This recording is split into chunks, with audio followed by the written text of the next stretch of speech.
Mourners have been gathering in Boulder, Colorado at a makeshift memorial outside the King Soopers supermarket, where a gunman using an AR-15-style semi-automatic pistol shot dead 10 people Monday. The victims included a police officer, 3 grocery store workers. The mass shooting came less than a week after a gunman in the Atlanta area killed 8 people when he attacked 3 Asian-owned spas. The twin massacres have led to growing calls for national gun control legislation. On Tuesday, President Biden called on Congress to reinstate an assault weapons ban. I don't need to wait another minute, let alone an hour, to take common sense steps that will save the lives in the future and to urge my colleagues in the House and Senate to act. We can ban assault weapons and high-capacity magazines in this country once again. In Boulder, the suspected gunman, Ahmed Alaliwi Elisa, has been charged with 10 counts of murder. Elisa is a 21-year-old former high school wrestler. His family says he suffers from delusions. Police have not determined a motive. Elisa bought the gun on March 16th. The shooting came just a week after a Colorado state judge blocked a city law in Boulder barring assault weapons and large-capacity magazines, ruling in favor of the National Rifle Association's Colorado affiliate. On Tuesday, Democratic Congressman Joe Neguse, who represents Boulder, said mass shootings cannot become the new normal. There's a lot that we don't know. There's a lot still unfolding from yesterday's events. But let me simply say this. This cannot be our new normal. We should be able to feel safe in our grocery stores.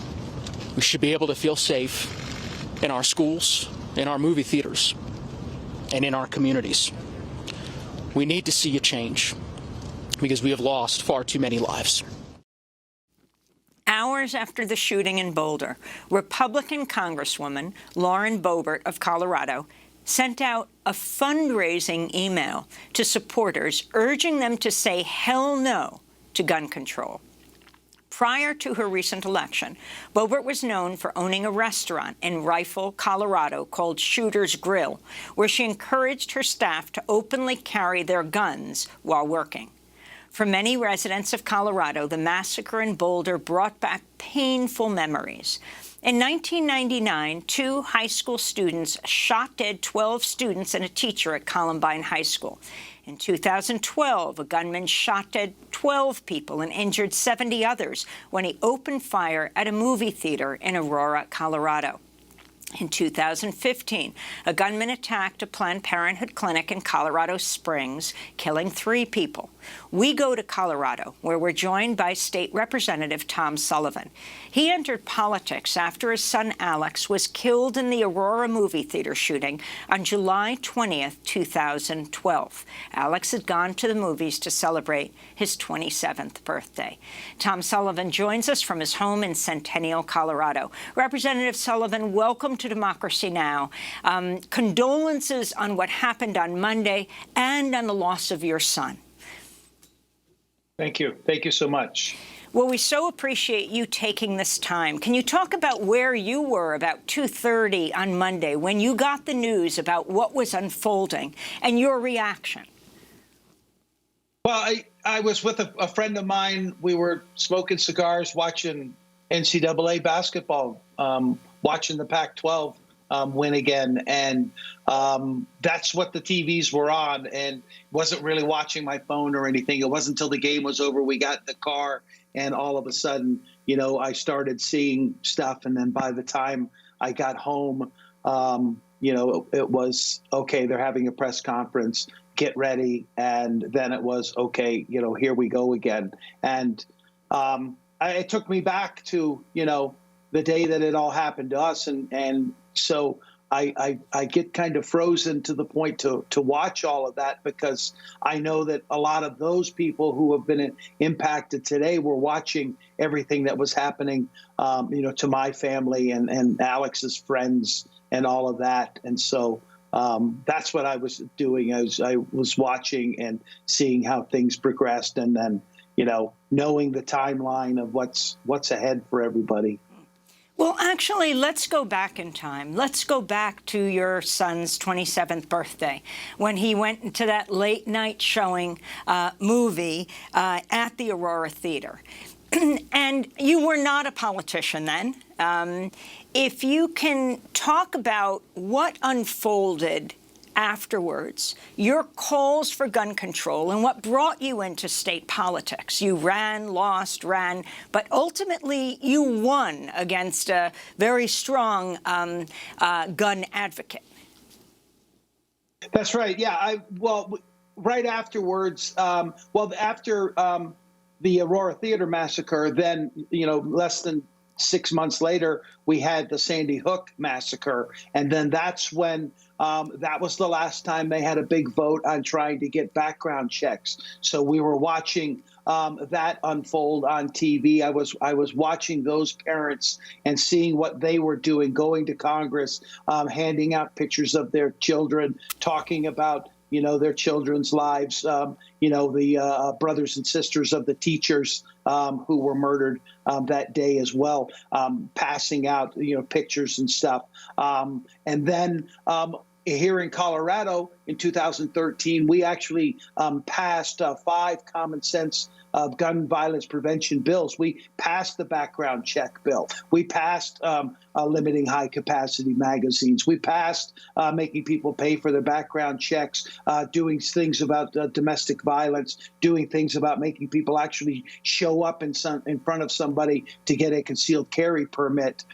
We then had a trial that finally got finished, and all during that time, I would show up at anywhere where I thought I could make my voice get heard. I had to go down to our state capitol and fight each year while they tried to repeal the common sense laws that we passed. And when the trial was all over, there was kind of a lull of time, and then I remember it was over Thanksgiving weekend. My daughter was headed overseas for a holiday, and I told her to give it some thought. I said, I think when you come back, I said, I'm going to run for office. I said, this is too much. And I actually just almost went down to the Democratic Party's door and kind of knocked on the door and said, okay, I'm going to run. Which one of these, do I run for the Senate or do I run for the House? And is there something I need to sign? Because I'm ready to get started. And, that's what we did, and, started putting things together and just, worked our tails off, learned a lot. People, actually saw that, the message that we're talking about can actually win elections. This is a very Republican district. My wife and I have lived here for 29 years. A Democrat has never won this seat here before. There were times Democrats didn't even run. There's statues down at the state capitol for former Republican legislators from this district. But we're not going to move because this is our home. This is where, Alex and Megan grew up, and that's where we're going to stay here. And we just did the work, did the outreach. And you lost the first time, right, Tom?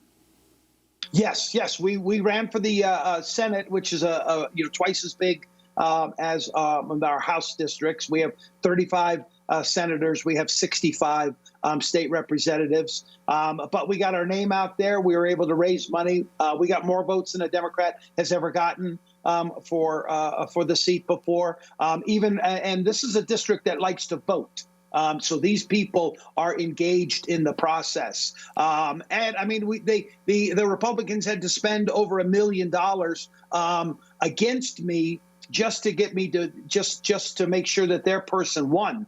I mean, they've never had to do that before. And I know our running helped other races because they had to divert resources to try and defend what had always been a Republican seat. And so you then ran for the assembly and you won, and they tried to recall you, and then you won again.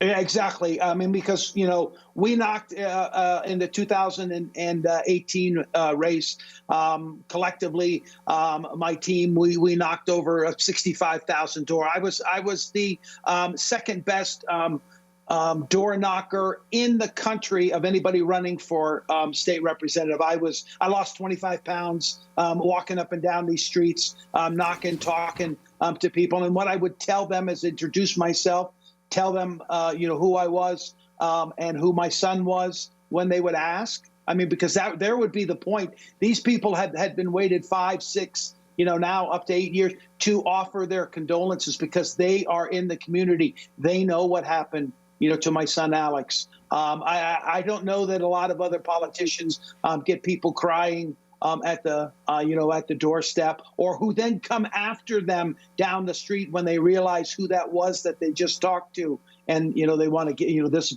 pre-COVID time when you could actually hug people. And Representative Sullivan, you ran on a very clear gun control platform. Interestingly, and this goes to national politics, you had Governor Hickenlooper at the time, who's now a senator, who was pro-gun, but after Aurora, after Sandy Hook, who then actually changed and supported gun control legislation, which in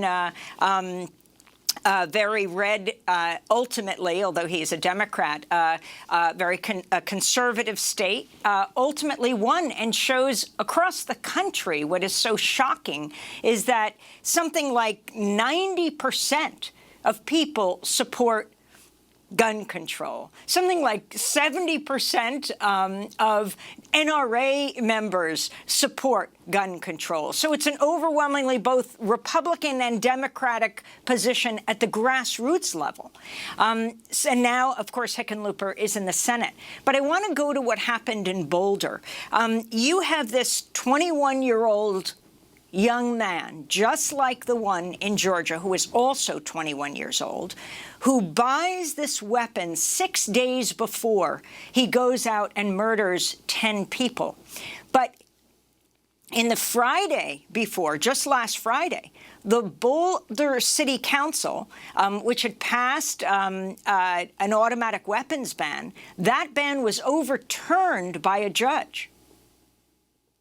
Can you talk about the significance of this? He bought his gun like a few days before.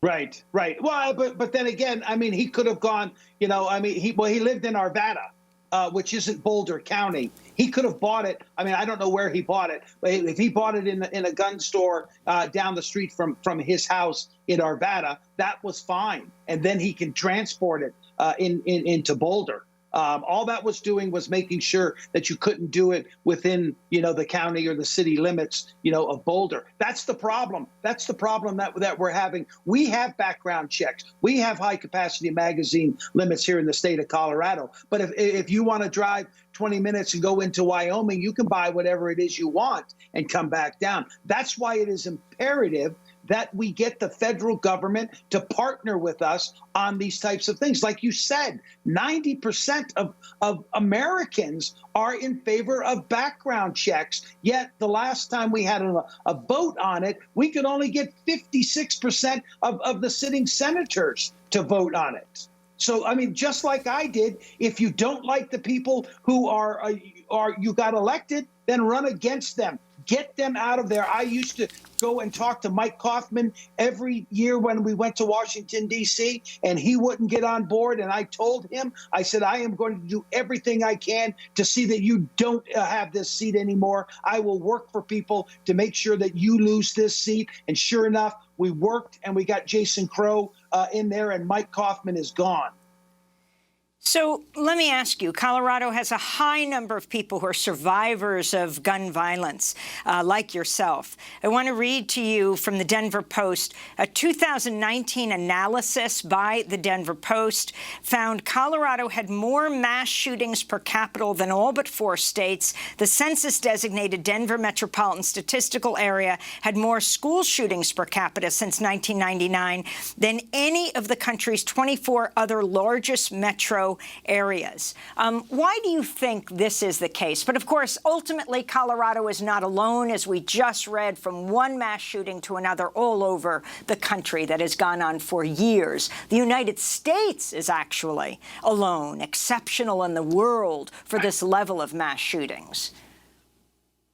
Right. Yeah, it's hard to explain, why that is. I think I've been thinking the last couple of days, maybe we get the coverage because of the affluence of the areas that these happen in. I mean, Littleton, Colorado is a beautiful town with, beautiful homes and schools and businesses. Boulder, Colorado, I mean, it's almost Camelot-like, that people want to go to. And you could see, I mean, all the shots that they're showing, on the broadcast show the mountains, and, we've got snow there, and that's where people want to be. But there's a influx of people from all over the country. A lot of people have moved. I mean, I grew up in upstate New York.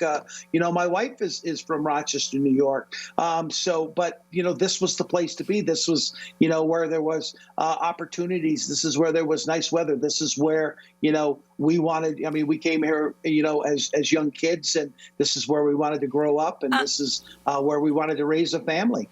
Representative Sullivan, I wanted to go to Democratic Senator Richard Blumenthal of Connecticut. And, of course, Connecticut is where Sandy Hook was. Speaking on Tuesday at a previously scheduled Senate Judiciary Committee hearing on gun control. Inaction has made this horror completely predictable. Inaction by this Congress makes us complicit. Now is the time for action to honor these victims with action, real action, not the fig leaves or the shadows that have been offered on the other side, along with hopes and thoughts and prayers. Thoughts and prayers are not enough. And yet, thoughts and prayers is all we have heard from my colleagues on the other side. Thoughts and prayers must lead to action. There may be some question about what the motives were for the killer in Boulder, but there's no mystery about what needs to be done. Connecticut has shown by some of the strongest gun laws in the country that they work. But Connecticut, with those strong gun laws, is at the mercy of states with the weakest laws, because guns do not respect state boundaries. So that was Democratic Senator Richard Blumenthal of Connecticut. This is Republican Senator John Kennedy of Louisiana. What has happened in the last few days, what's happened in the last years, is of course tragic. And I'm not trying to perfectly equate these two, but we have a lot of drunk drivers in America that kill a lot of people. We ought to try to combat that too. But I think what many folks on my side of the aisle are saying is that the answer is not to get rid of all sober drivers. The answer is to concentrate on the problem. Comparing this situation to drunk drivers. Your response, State Representative Tom Sullivan, and what you want to see right now. And if you could respond to what might have surprised a number of people, President Biden calling for an assault weapons ban. Yeah, first off, to Senator Kennedy, I mean, that's beyond absurd. If we would look at the advances that we have made in automobile safety since the first ones were built. I mean, do you know that we didn't have bumpers on cars? We didn't have seat belts. We didn't have, airbags. We've done all of that. We've made it safer to be in that.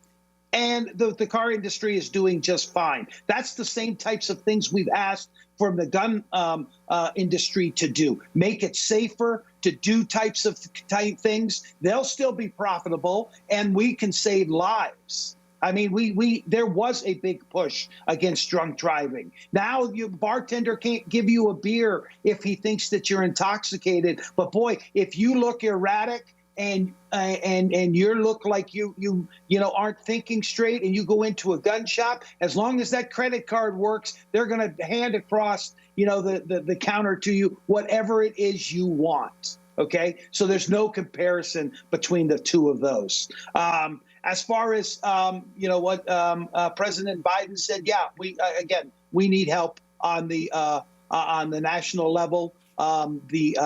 Again, having the ability. I mean, assault rifles. I mean, that's all that does is put the mass into shootings. I mean, that's the one that allows them to kill more people quicker. I mean, it was, two summers ago, they're in Ohio.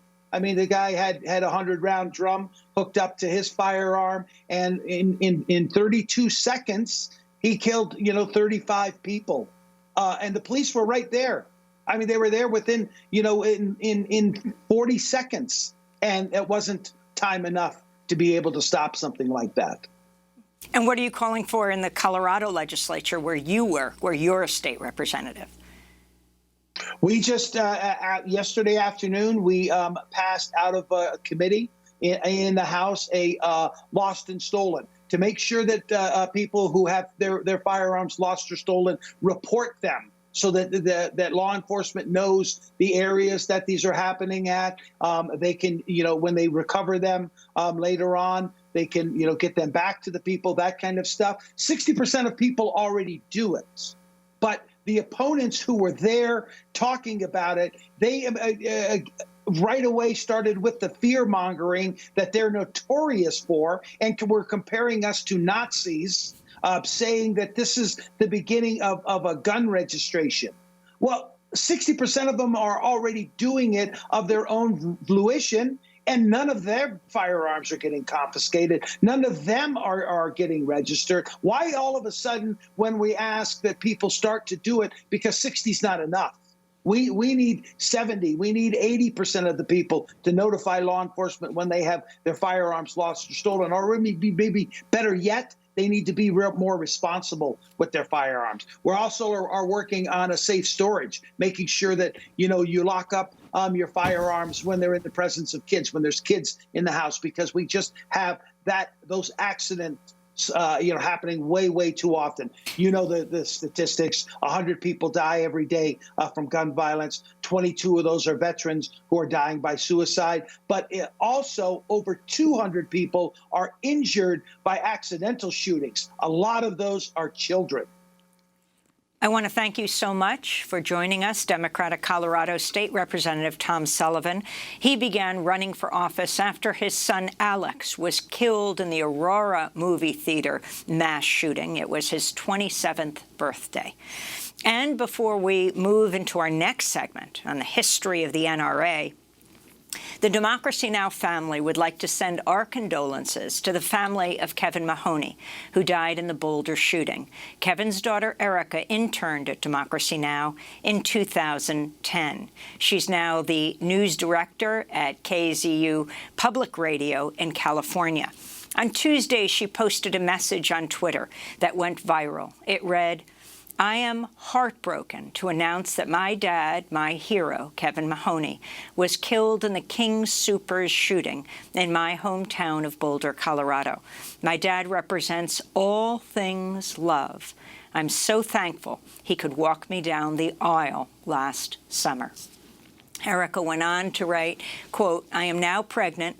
I know he wants me to be strong for his granddaughter." Kevin Mahoney was 61 years old.